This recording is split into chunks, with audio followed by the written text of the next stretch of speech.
Boa noite a todos. Hoje, 1 de dezembro de 2023, estamos iniciando mais um estudo do Livro dos Espíritos. Estudo este promovido e organizado pela Cidade do Espírito, Obreiro do Senhor, de Curitiba, Paraná. E nós sempre gostamos de comunicar no início para as pessoas que adentram e assistem pelos nossos vídeos, que os nossos estudos eles são transmitidos ao vivo às sextas-feiras, às 19 horas. E aquelas pessoas que quiserem participar, independente da região que ela esteja, basta entrar lá no nosso site, está ali, www.senhor.org.br, pesquisar lá tem todos os passos para a pessoa fazer uma inscrição e receber o link no dia do estudo. E todos os estudos, lá você encontrará também o caminho, mas todos os estudos são gravados no canal do YouTube. Está ali também, pelo nosso site, também vocês conseguem acessar. Lá vocês vão conseguir ver esse estudo, como os outros estudos anteriores. Também estudos da Revista Espírita e uma gama de estudos e informações para aquelas pessoas que gostam realmente de estudar a doutrina espírita. Então, hoje nós estamos no estudo 36. Esse estudo 36, ele faz da terceira parte do Livro dos Espíritos, ou parte terceiras, como um gostam, outros gostam, fala de terceiro livro, isso aí, independente, mas é a parte terceira. E está dentro do capítulo 10, que fala sobre os direitos, né, deveres. E a terceira parte que fala sobre as leis morais. Estou dando continuidade do estudo da semana passada, que nós íamos estudando. Entra agora no conhecimento do futuro. Esse é um tema até bem interessante, que estamos chegando aí no final de mais um ano, e quando chegamos na parte do final do ano, sempre aparece aí as mídias aí, sempre apresentam aí aqueles videntes, vencedores, que mostram o futuro, como vai ser, consultam. Então, é sempre bastante divulgado nessa época do ano, algumas pessoas que fazem as suas previsões do futuro. Então, vamos ver o que a doutrina espírita fala dentro do Livro dos Espíritos, né? Então, na questão 868, pode o futuro ser revelado ao homem? Olha a pergunta. Em princípio, o futuro lhe é oculto, e só em casos raros e excepcionais permite Deus que seja revelado. Olha a primeira resposta, né? Então, na 869, Kardec continua perguntando: com que fim o futuro se conserva oculto ao homem? Se o homem conhecesse o futuro, negligenciaria do presente e não obraria com liberdade com que faz, porque o dominaria a ideia de que, se uma coisa tem que acontecer, inútil será ocupar-se com ela. Ou então, procuraria obstar-se a que acontecesse. Não quis Deus que assim fosse, a fim de que cada um concorra para a realização das coisas, até daquelas a que desejaria opor-se. Assim é que tu mesmo preparas muitas vezes os acontecimentos que hão de sobreviver no curso de tua existência. Que resposta profunda, né? E Kardec continua perguntando, na 870. Mas, se convém que o futuro permaneça oculto, por que permite Deus que seja revelado algumas vezes? É verdade, né? A pergunta é bem direta, porque, mas algumas vezes permite, por quê, né? E a resposta, permite, quando o conhecimento prévio do futuro facilite a execução de uma coisa, em vez de estorvar, obrigando o homem a agir diversamente do modo porque agiria, se ele não fosse feita a revelação. Não raro também é uma prova. A perspectiva de um acontecimento pode sugerir pensamentos mais ou menos bons. Se um homem vem a saber, por exemplo, que vai receber uma herança com que não conta, pode dar-se que a revelação desse fato desperte nele o sentimento da cobiça, pela perspectiva de se lhe tornarem possíveis maiores gozos terrenos, pela ânsia de possuir mais depressa a herança, desejando, talvez, para que tal se dê, a morte daquele que quem herdará. Ou então, essa perspectiva lhe inspira bons sentimentos e pensamentos generosos.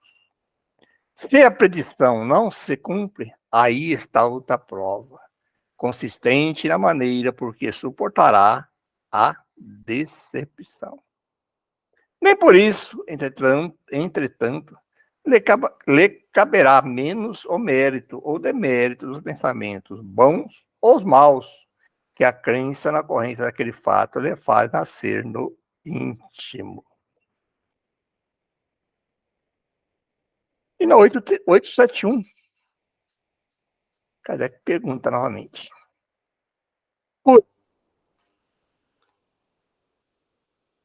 Pois que Deus tudo sabe e não ignora se o homem sucumbirá ou não em determinada prova. Vou até repetir aqui. Pois que Deus tudo sabe, não ignora se o homem sucumbirá ou não em determinada prova. Assim sendo, qual a necessidade dessa prova, uma vez que nada acrescentará ao que Deus já sabe a respeito desse homem? Olha que pergunta, hein? Resposta. Isto equivale a perguntar: por que não criou Deus o homem perfeito e acabado? Não, é uma afirmação. Isso equivale a perguntar: por que não criou Deus o homem perfeito e acabado? Porque passa o homem pela infância antes de chegar à condição de adulto? A prova não tem por fim dar a Deus esclarecimento sobre o homem, pois que Deus sabe perfeitamente o que ele vale, mas dar ao homem toda a responsabilidade de sua ação, uma vez que tem a liberdade de fazer ou não fazer. Dotado da faculdade de escolher entre o bem e o mal, a prova tem por efeito pô-lo em luta com as tentações do mal e conferir-lhe todo o mérito da resistência. Ora, conquanto saiba de antemão, se ele sairá bem ou não, Deus não o pode, em sua justiça, punir nem recompensar por um ato ainda não praticado.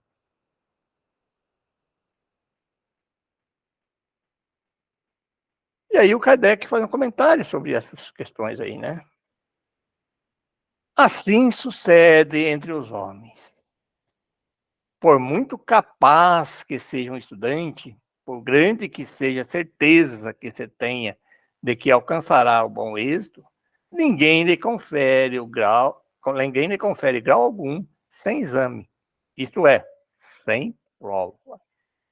Do mesmo modo, o juiz não condena um acusado, senão com fundamento num ato consumado, e não na previsão de que ele possa ou deva consumar esse ato.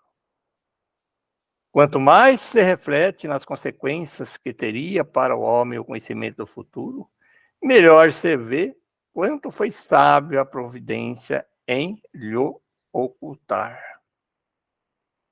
A certeza de um acontecimento venturoso o lançaria na inação.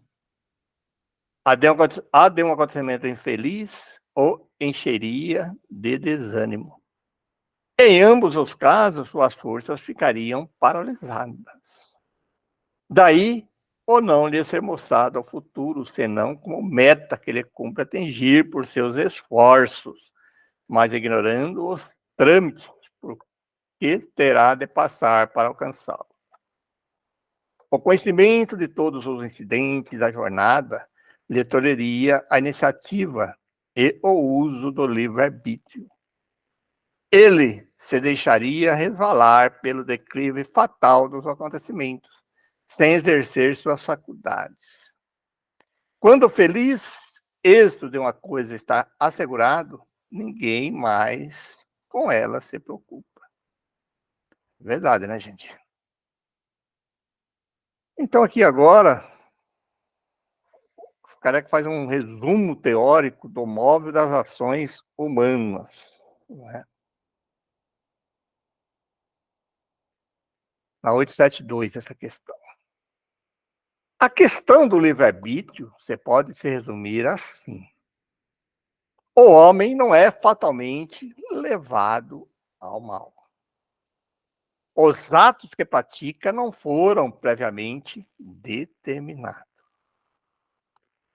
Os crimes que cometem não resultam de uma sentença do destino. Ele pode, por prova, por expiação, escolher uma existência em que seja arrastado ao crime, quer pelo meio em que se ache colocado, quer pelas circunstâncias que sobrevenham, mas será sempre livre de agir ou não agir. Assim, o livre-arbítrio existe para ele quando, no estado de espírito, ao fazer a escolha da existência e das provas, e, como encarnado na faculdade de ceder ou de resistir aos arrastamentos a que todos nós temos voluntariamente submetido. Cabe à educação combater essas más tendências. Falo-á ultimamente quando se basear no estudo aprofundado da natureza moral do homem.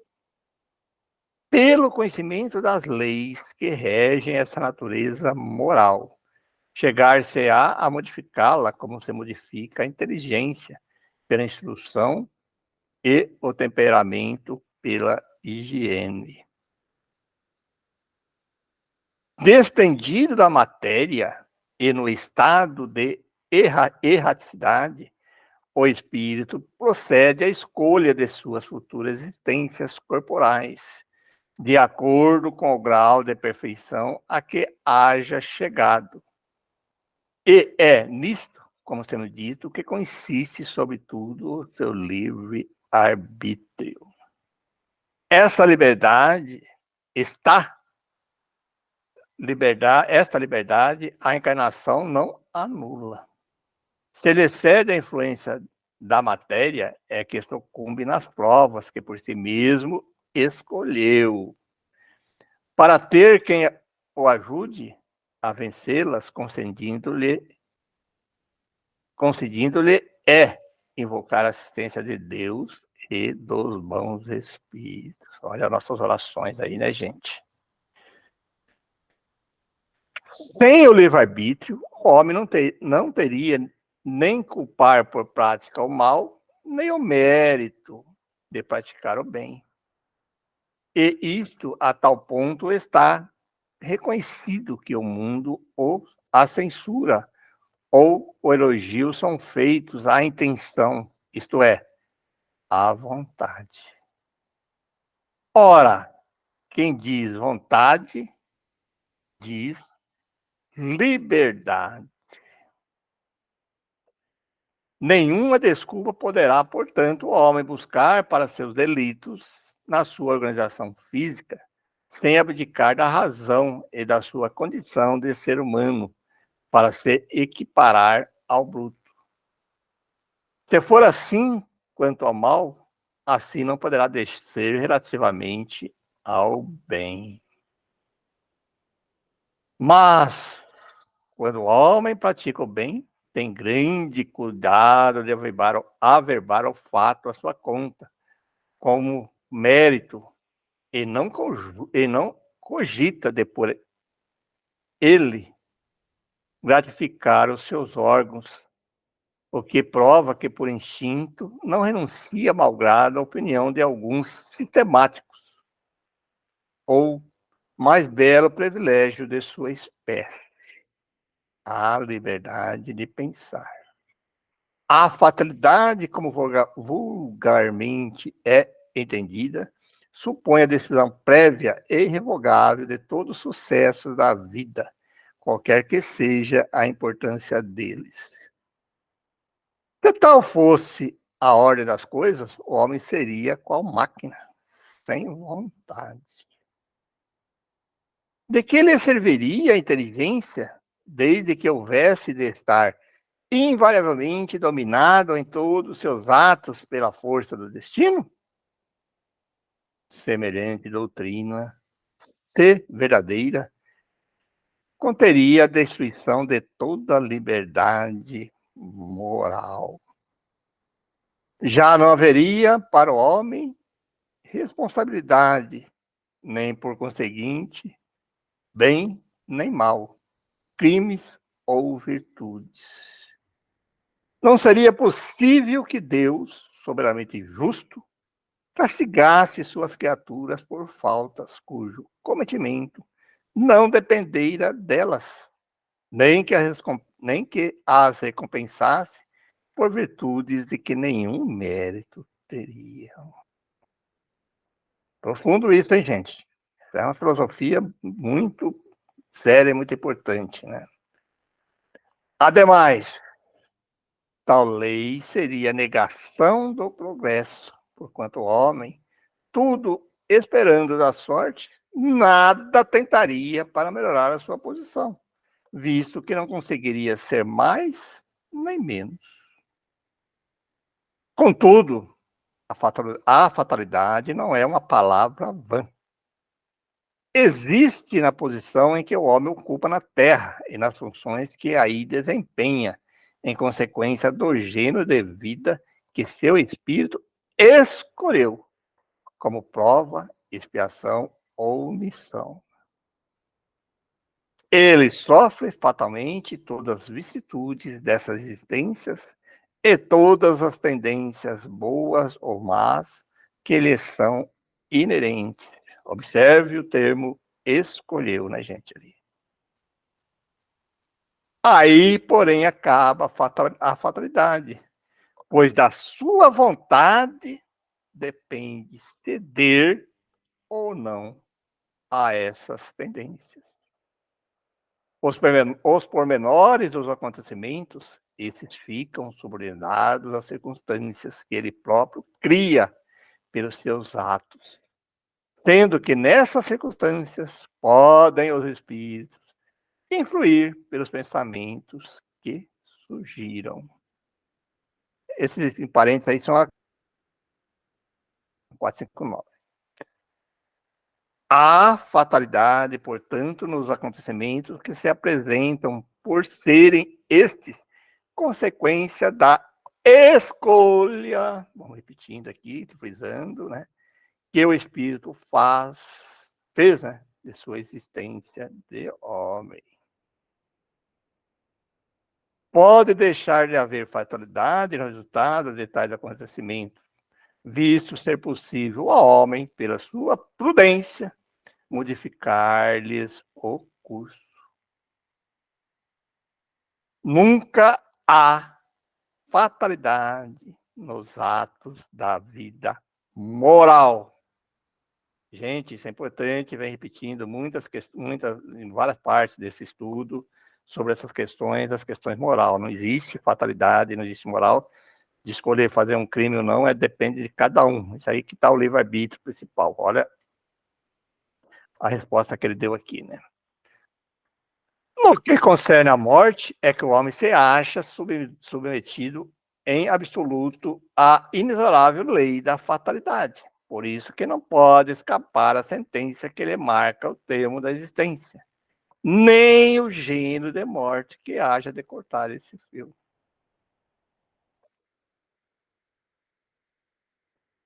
Segundo a doutrina vulgar, de si mesmo, ou tiraria o homem todos os seus instintos, que então proviriam, ou da sua organização física, pela qual nenhuma responsabilidade lhe toca, ou de sua própria natureza, caso em que lícito lhe fora procurar desculpar-se consigo mesmo, dizendo não lhe pertencer a culpa de ser feito como é.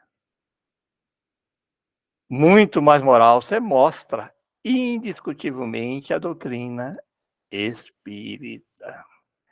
Ela admite no homem o livre-arbítrio em toda a sua plenitude. E, se ele diz que praticando o mal ele cede a uma sugestão estranha e má, em nada lhe diminui a responsabilidade, pois lhe acontece, pois lhe reconhece o poder de resistir, o que evidentemente lhe é muito mais fácil do que lutar contra a sua própria natureza.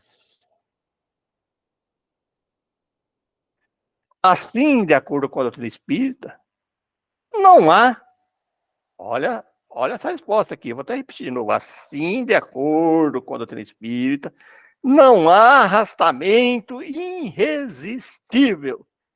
Várias outras passagens é colocado isso, e para mim isso faz muito sentido, isso é muito importante nós termos isso. O homem pode sempre cerrar os ouvidos à voz oculta que lhe fala no íntimo, induzindo ao mal, como pode cerrá-los à voz material daquele que lhe fale ostensivamente.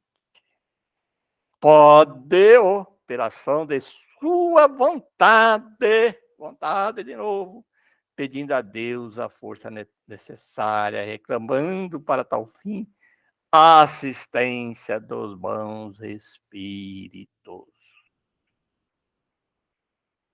Foi o que Jesus nos ensinou por meio da sublime prece, que é a oração dominical, quando manda que digamos: não nos deixeis sucumbir à tentação do mal. Não deixeis sucumbir à tentação, mas livrai-nos do mal. Olha, gente, boa reflexão aí, né, gente?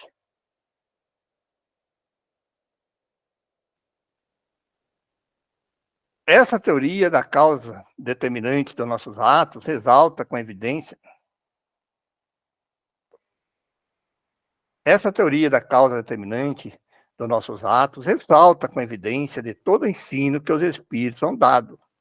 Não só é sublime de moralidade, mas também acrescentaremos, eleva o homem aos seus próprios olhos.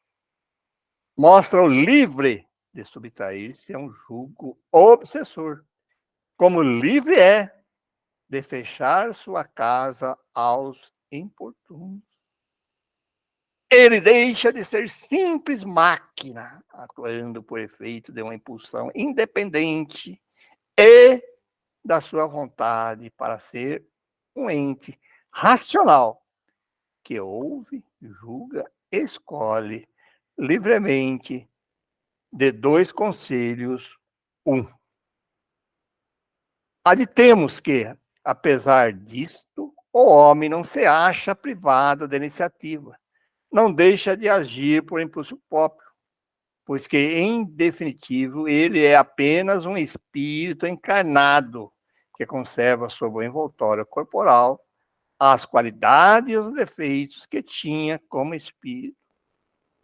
Consequentemente, as faltas que cometemos têm por fonte primária a imperfeição do nosso próprio espírito, que ainda não conquistou a superioridade moral que um dia alcançará, mas que nem por isso carece de livre-arbítrio.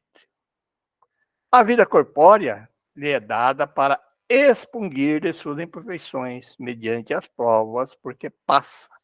Imperfeições que, precisamente, o tornam mais fraco e mais acessíveis às sugestões de outros espíritos imperfeitos, que delas se aproveitam para tentar fazê-lo sucumbir na luta em que se empenhou.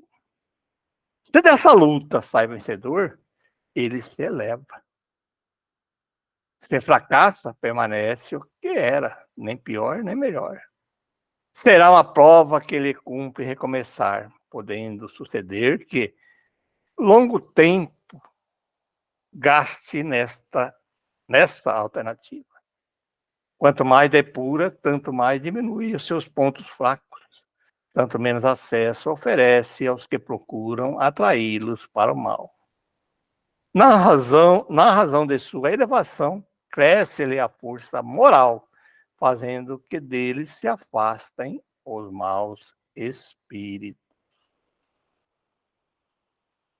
Todos os espíritos, mais ou menos bons, quando encarnados, constituem a espécie humana. E como o nosso mundo é um dos menos adiantados, nele se conta maior número de espíritos maus do que de bons.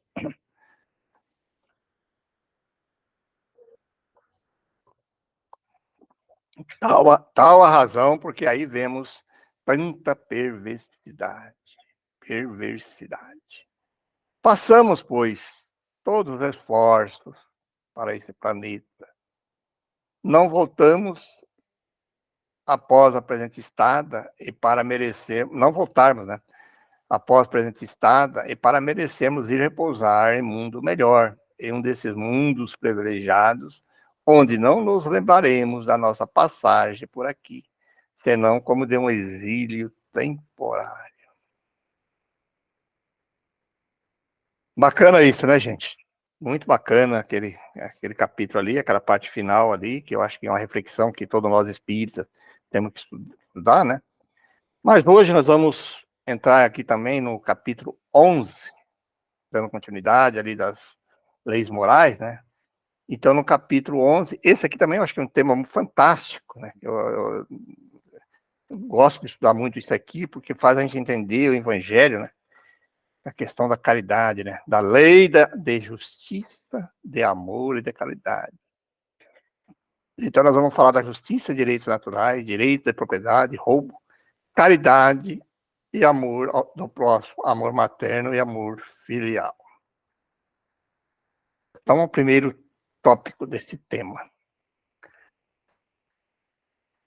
Justiça e direitos naturais. 873.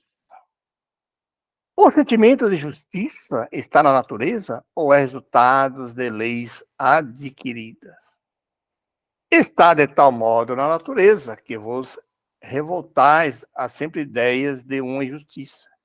É fora de dúvida que o progresso moral desenvolve esse sentimento, mas não o dá. Deus o pôs no coração do homem.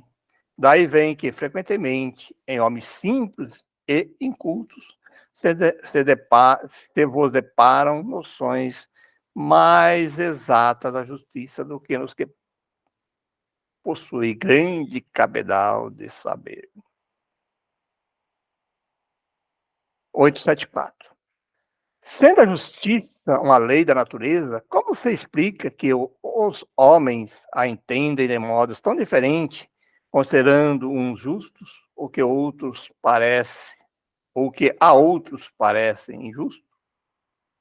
É porque esses sentimentos se misturam nas paixões que o alteram, como sucede a maior parte dos outros sentimentos naturais, fazendo que os homens vejam as coisas por um prisma falso.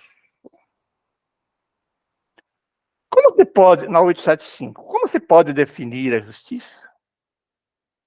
Olha, uma pergunta interessante, né? E a resposta também, né? A justiça consiste em cada um respeitar os direitos dos demais. Simples, né? Parece fácil, mas eu percebo que o Kardec continua debatendo esse tema, por isso que ele faz um item A na sequência aqui, né?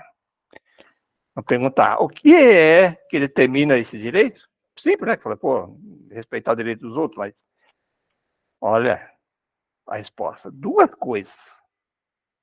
A lei humana e a lei natural.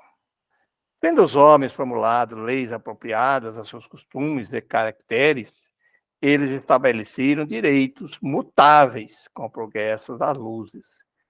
Vede-se hoje as vossas leis, aliás, imperfeitas, consagram os mesmos direitos que as da Idade Média.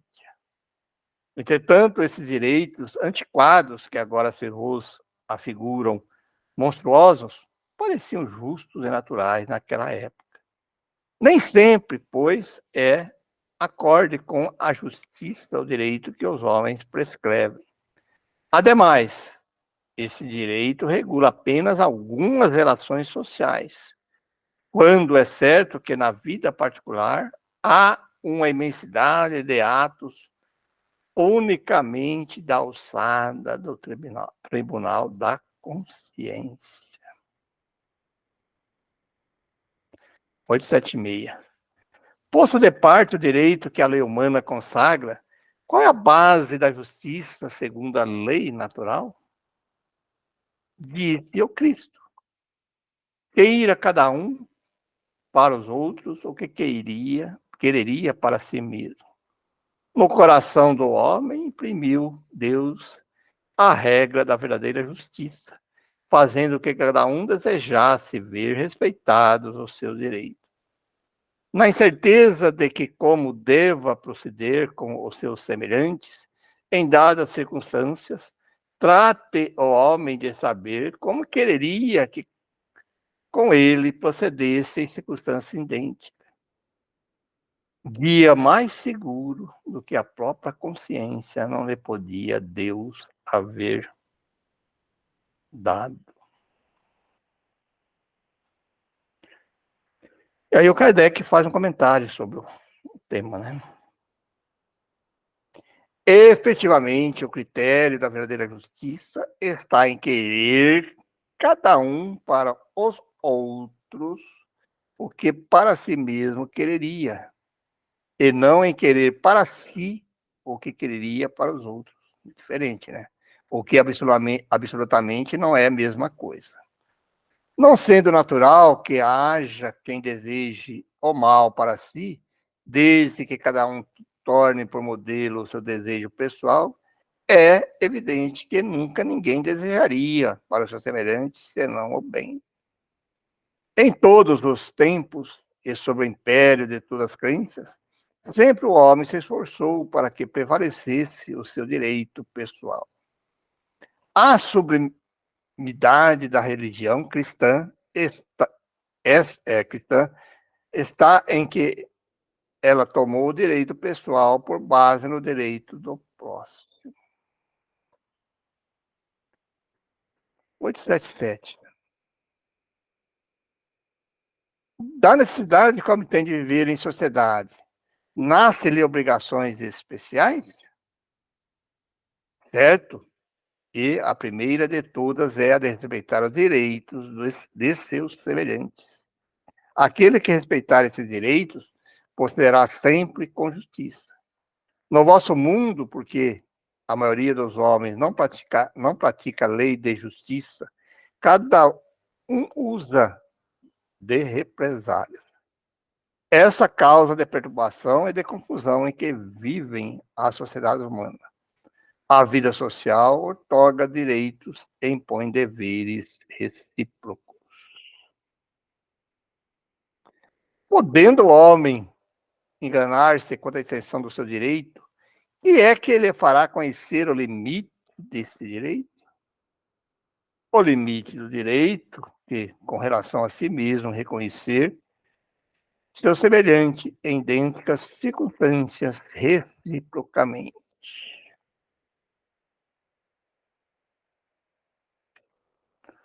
Aí o Kardec faz uma pergunta sobre esse tema. Mas, se cada um atribui a si mesmo direitos iguais a de seus semelhantes, que virá a ser da subordinação aos superiores? Não será isso a anarquia de todos os poderes? Não é pergunta, né? Os direitos naturais são os mesmos para todos os homens, desde os de condições mais humildes até as de posições mais elevadas. Deus não fez uns de limo mais puro do que o de que se serviu para fazer os outros, e todos aos seus olhos são iguais. Esses direitos são eternos. O que o homem estabeleceu perece com as suas instituições. Ademais, cada um sente bem a sua força ou sua fraqueza, e saberá sempre ter uma certa deferência para com os que mereçam por suas virtudes e sabedoria. É importante acentuar isto, para que os que se julgam superiores conheçam seus deveres, a fim de merecer essas deferências. A subordinação não se achará comprometida quando a autoridade for deferida à sabedoria.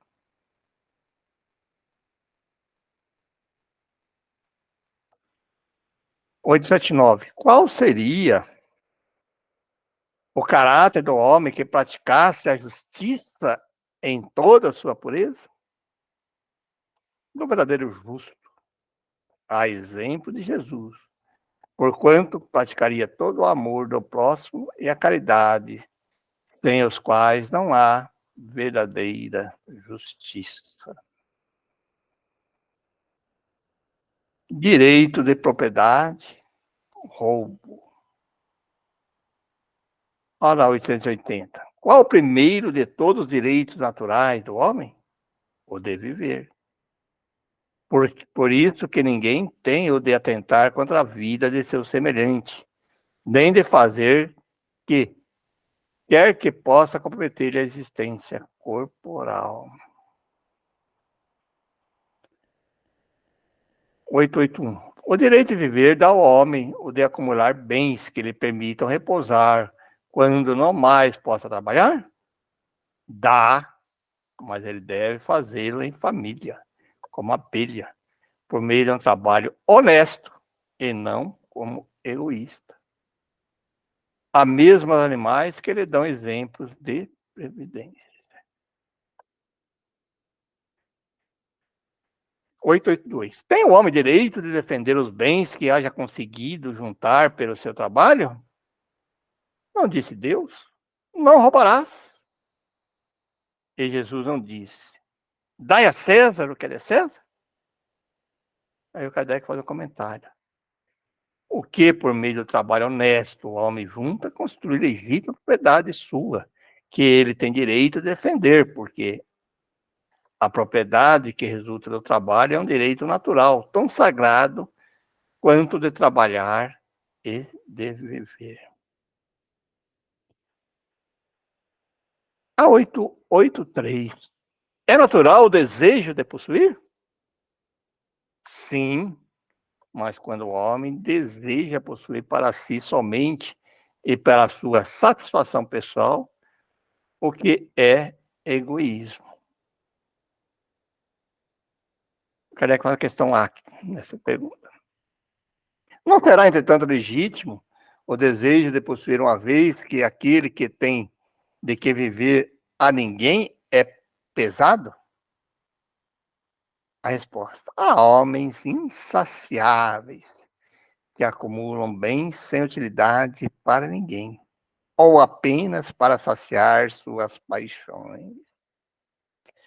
Julgas que Deus vê isso com bons olhos? Aquele que, ao contrário, junta pelo trabalho, tendo em vista socorrer os seus semelhantes, pratica a lei de amor e caridade, e Deus abençoa o seu trabalho. A 884.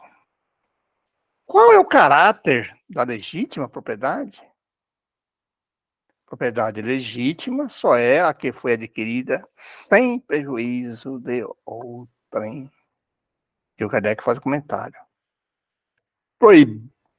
Proibindo-nos que façamos outros que não desejaríamos que nos fizessem, a lei de amor e de justiça nos proíbe, ipso facto, a aquisição de bens por quaisquer meios que lhes sejam contrários. 885. Será ilimitado o direito de propriedade? É fora de dúvida que tudo o que é legitimamente se adquire constitui uma propriedade. Mas, como havemos dito, a legislação dos homens, porque imperfeita, consagra muitos direitos convencionais que a lei de justiça reprova. Essa a razão porque eles reformam suas leis à medida que o progresso se efetua e que melhor compreende a justiça. Porque num século parece perfeito, afigura ser bárbaro no século seguinte. Este tema aqui eu acho muito importante para a gente, nossa reflexão da caridade, né? Caridade e amor ao próximo é o tema, 886. Olha bem a pergunta e a resposta. Qual o verdadeiro sentido da palavra caridade, como entendia Jesus? Benevolência para com todos, indulgências para as imperfeições dos outros, perdão das ofensas. Olha o sentido da palavra caridade, hein? Aí o Kardec faz o comentário.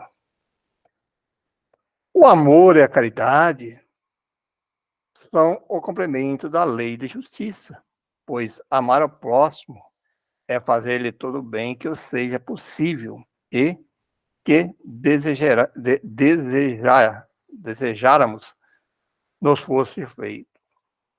Tal o sentido das palavras de Jesus.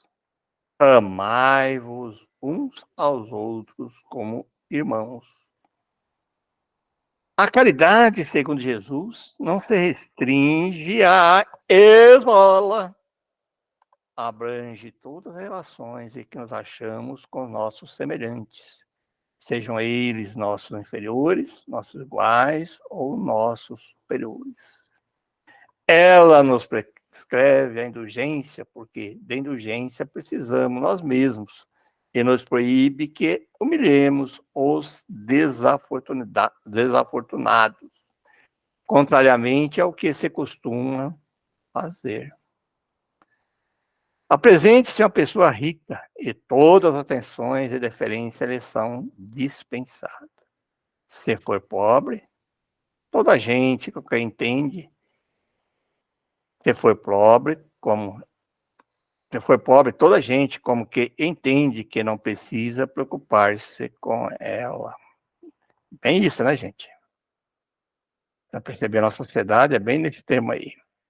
No entanto, quanto mais lastimosa seja a sua posição, tanto maior cuidado devemos pôr em lhe não aumentarmos o infortúnio pela humilhação.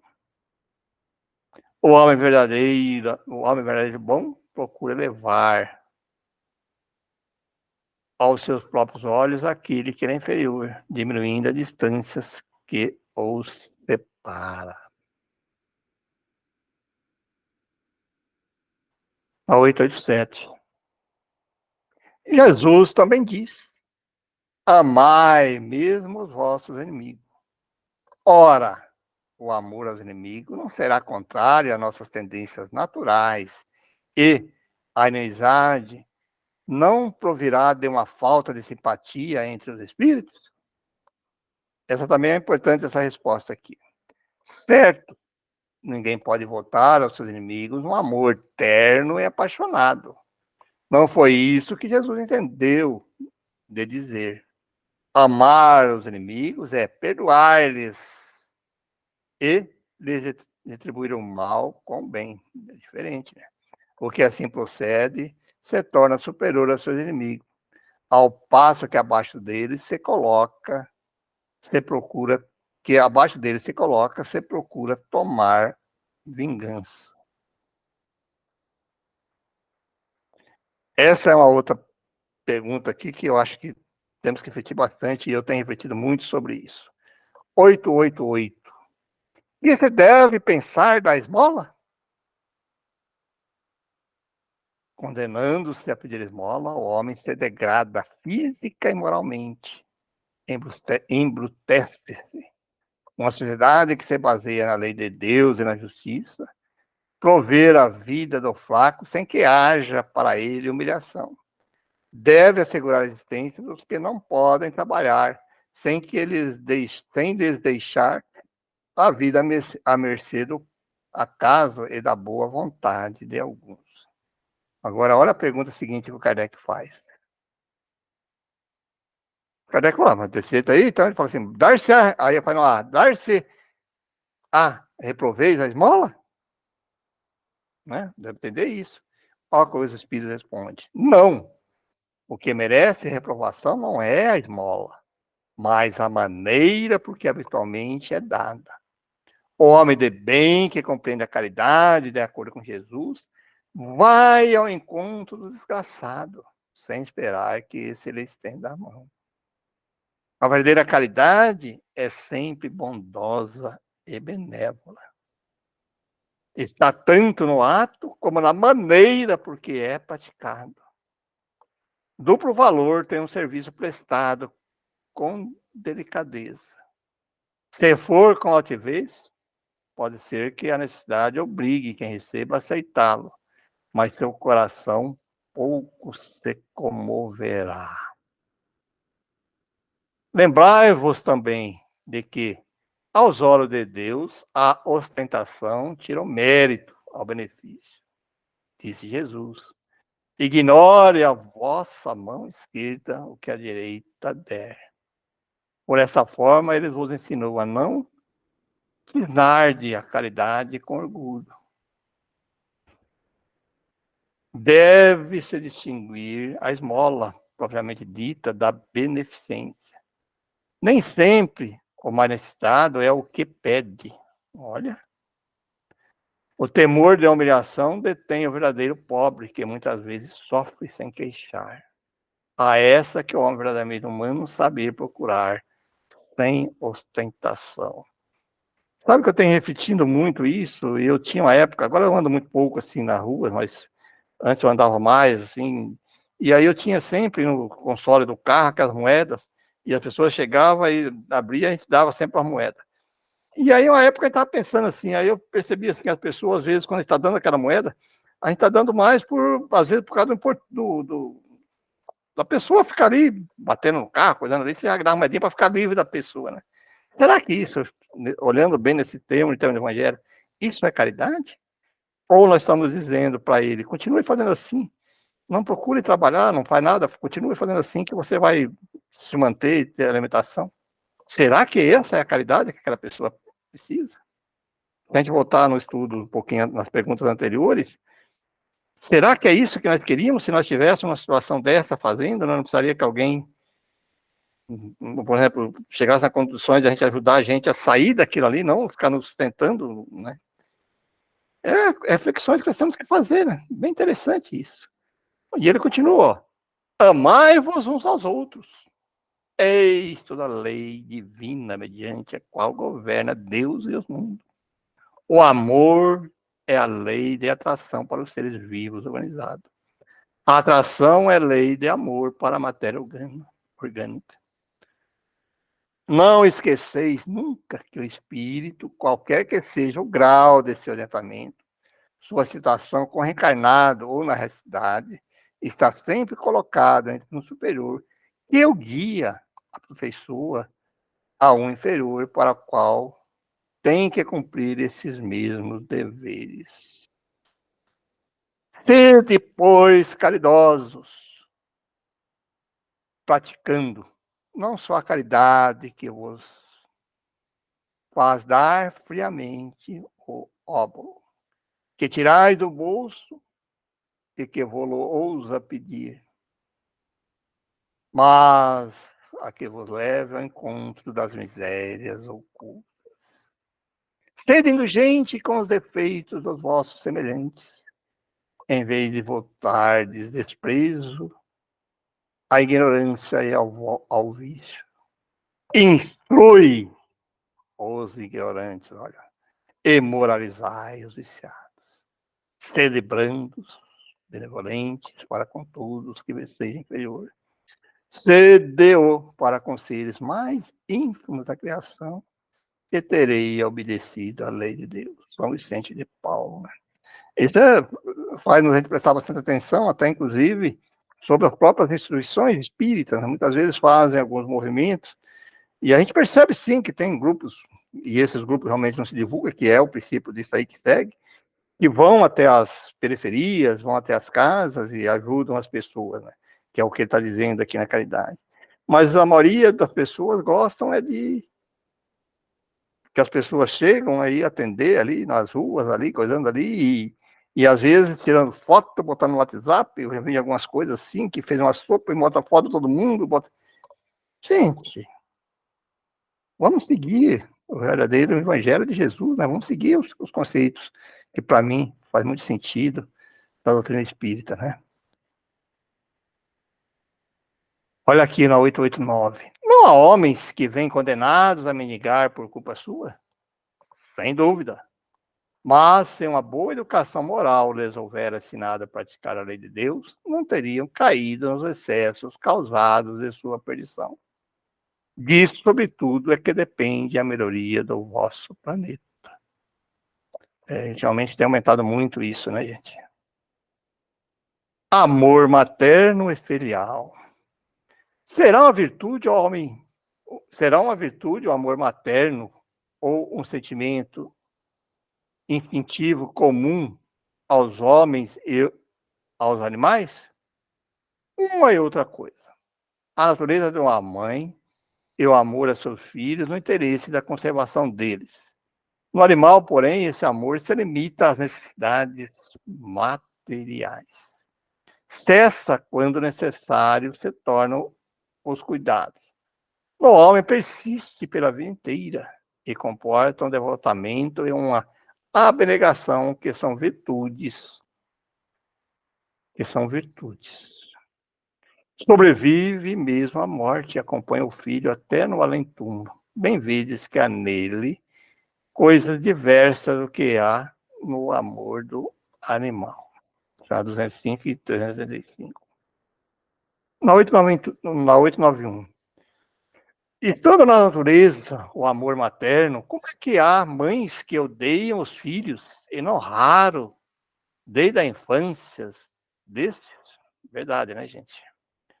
Às vezes é uma prova que o espírito do filho escolheu, ou uma expiação se acontecer ter sido mau pai ou mãe perversa, ou mau filho noutra existência.